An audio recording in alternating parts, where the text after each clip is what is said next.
Show for today. The topic is the implication of President Obama's election on the continent of Africa. And of course, Dr. LMadu2 has given a very, very interesting overview of some of the issues that the President of the United States of America, as well as other Western European countries, will have to face dealing with this continent. Let's continue our discussion here, Dr. LMadu2. Yeah, having laid down a background of what's happening now, what are the policies of the Obama government as far as Africa is concerned? That's what somebody will ask, and which is a very relevant question. Quite frankly, since the independence era, starting with the Belgian Congo, when Patrice Lumumba was overthrown, in a CIA-sponsored coup, the U.S. has never had what you call a coherent Africa policy. There is no African policy. No, it's not been any coherent, concrete Africa policy. Dealing with the continent of Africa. Exactly. This happens, that's what we do. None. It's been, patchwork, hodgepodge, Clinton tried, when he was in government, and when Bush was in power, he appropriated some money for AIDS in Africa, which of course was money that was cut from development aid to the poor countries. Anyway, okay. So now that Obama is in power, there's high expectations amongst the ordinary people and the political class about what he's going to do for Africa. It's funny. There's a story in Uganda now that President Museveni of Uganda is afraid because of Obama coming to power. Oh, right. Obama's father comes from the Luo ethnic group in Kenya. And in Uganda, a sub-ethnic group called the Langi and the Acholi are linguistically related to the Luo in Kenya. And because Museveni has been perceived by these two ethnic groups in Uganda as against them, so they feel that since Obama is not president, that exactly, he will bring his bear to bear on these people. But it's a false assumption. However, that's kind of the expectation. Now, Obama and his spokespeople during the campaign articulated three cardinal principles on which they will deal with Africa. Okay? One is, security for African nations. Two is coordination of actions concerning Africa with African leaders.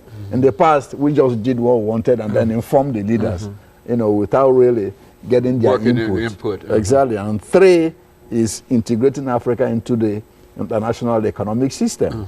Right now, it's like Africa is not part of that system. Not part of the world, as exactly, a matter of fact. Exactly. You have the G8 and all this. African leaders are invited as observers, not as part of the game. And what Obama wants to do, if he keeps to some of those principles, is to integrate the continent into the overall Africa, the scene. When you look at on TV, you never hear of the African Stock Exchange or the Stock Exchange in Abidjan. So you hear about the one in Tokyo and London, all this. But Africa is an almost forgotten continent as well. Exactly. It's not part of the economic system.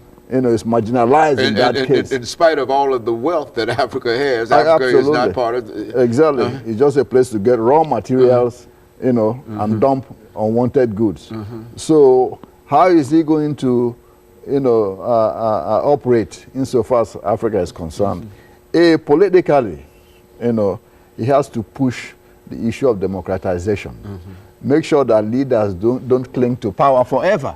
For example, Mugabe has been there for almost 30 years, since 1980. Compaoré in Burkina Faso has been there since 1987. Bongo has been in Gabon since 1967. So that's part of what he should do, is to pressure leaders to step down, when their terms are due. And this ties into what? Human rights. Okay? A whole lot of African leaders are still violating rights of their people. And you cannot have stability when the rights of the ordinary people have been trampled. Sometimes they will revolt and there'll be a problem. For example, the government in Equatorial Guinea, with all the money it has, it continues to repress its people.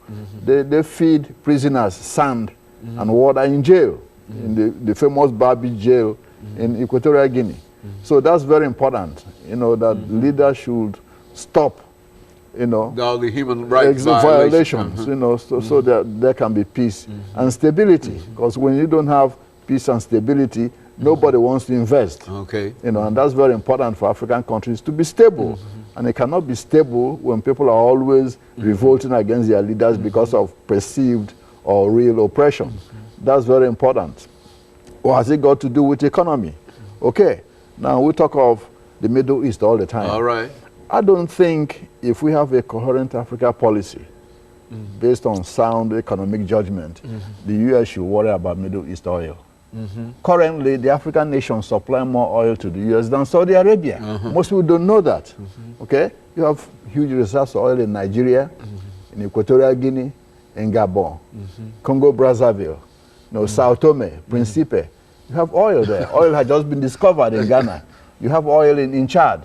Okay, so a coherent Africa policy, you know, based on economic, justice and fair play. The U.S. can get all the oil it needs from Africa without worrying about the Middle East. That's very important. Obama is talking about economic, energy independence. That's one way of having secure, this in oil to the U.S. That's very important, you see. So that's some of what I think he should be looking at, formulating an integrated, African policy. And because of his background and the tremendous goodwill he has on that continent, he's in a position for a major transformation of policy in Africa without the constraints that are imposed on that other president might have had. So it's very important. We see. So politically, he has an inroad there that no other president of